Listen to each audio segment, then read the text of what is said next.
Hello guys, PBB ganap. JM ayaw mawala si Jazz sa buhay niya.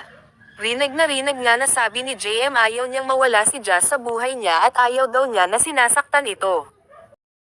Kaya nga. Ay, Buho. ikaw na nga gagawa, Ate Jess. Ayaw ko nga. What if gusto ko? Ayaw ko. Ah. Nawala ka.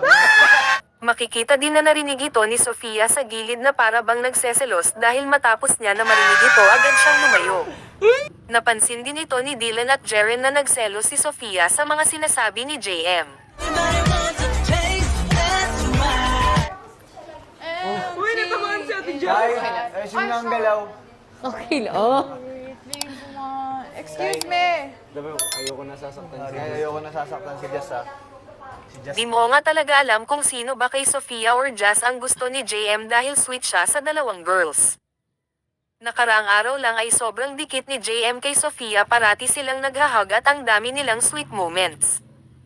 At ngayong araw lang kay Jazz naman ito lumalapit. Sa katunayan ay minamasahe pa nga niya si Jazz sa likod habang nasa harap ito kay Sofia.